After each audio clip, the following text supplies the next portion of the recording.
So when I first came in, I had been given to understand that I didn't have that many days to live. I had and still have indeed, a form, rather uncommon form of blood cancer, and I had some other things wrong as well that were consequences of the blood cancer. And in those circumstances, it was made quite clear to me that I really did just have days. And it was expected I would deteriorate during this period. I must say, at the start, I was far too ill to do anything except really be aware of my immediate surroundings and how rotten I felt. I was feeling just so dreadful. I was actually living through the kind of experience you'd expect if you actually had all the ailments that I had. Now, before I became so horribly ill, before I was taken into hospital, I was actually working on a book, and I write books, and I was feeling iller and iller until I just stopped writing altogether. I wasn't well enough even to do that much. And I thought, well, that's the end of that. But I did notice, incredibly, after just a few days, by which point it would have been reasonable to suppose I'd be dead, I was actually feeling rather better. Sufficiently well, in fact, to return to the book, which I then continued to write. And to finish this little story, I did manage to finish the thing while I was still in the hospice. Julie sent it off to a publisher, and it has been accepted. Now, this is an extraordinary thing to report of somebody who was thought to be beyond the help of medical science. And this wasn't an ordinary hospital I was at. This was an absolutely top-class hospital, no question at all, with a very high reputation. But they thought there's nothing more that could be done.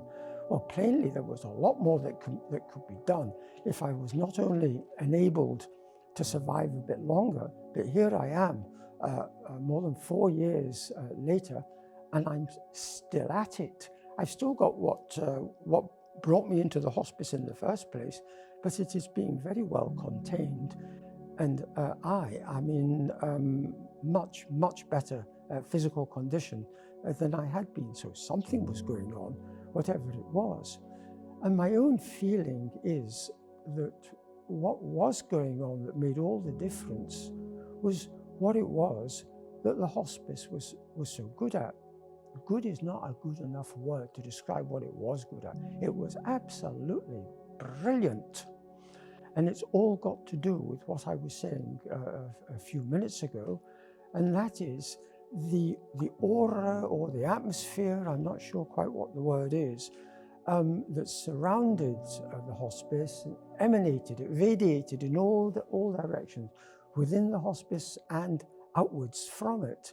And that was the love and affection that seemed to be the driving force of the whole institution. And one felt just carried along by it as if on a great wave of other people's love for you. And this did quite remarkable things for the spirit, there's no doubt. And I think that since nothing could be done for my body, and everything could be done for my spirit, which was, I have to confess, very, very low by the time I got in. Well, that's where all the effort was. If I was going to die here, well, nobody was going to lift a finger to help me to die.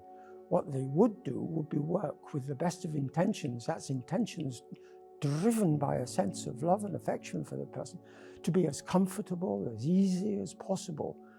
There is an ancient, I'm a philosopher, there's an ancient philosophical teaching on the whole idea of there being an art of dying well. And if you're going to die, then better die well than die badly. And this you don't help somebody to die well or die badly by killing them. What you do is make life as comfortable as possible, as easy as possible, so that the people are as aware of the good things in life as they possibly can be, and they are as comfortable as they possibly can be, and are as grateful for the things that they've got as they possibly can be. And all of these things which directly impact the spirit when you're in the company of somebody with due affection for you. All this inevitably has an affect on the body as well. And the body starts to look up, feel better. And this is undoubtedly what I was doing. And all this was being made possible by the natural activity of the hospice as a whole. I speak not only of the medical staff, not only of the doctors, not only of the nurse, I'm speaking about everybody who was working in the hospice. They all came, they wanted to talk. Everybody who came into my room, and many did, wanted to talk, were very happy to, and seemed to be enjoying my company. Even in the early days when I didn't have the physical strength to talk back. This was something of which one could still be conscious, and one could still delight in their presence and in their company, and it made such a difference. And this is exactly this, what I've just been giving you, I think, is a definition of palliative care. This is the expertise, great expertise of this hospice. For me, it was an absolute blessing. I'm totally certain in my own mind that this was the difference between life and death, and it worked very well for me, and I've no doubt at all it has worked very well for many others. And this is the reason that the work of a hospice has got to be celebrated and encouraged as much as possible, and insofar as there is an opportunity to emphasize the work of palliative care, I think this should be done, and a huge effort should be made on behalf of hospices because of their delivery of palliative care.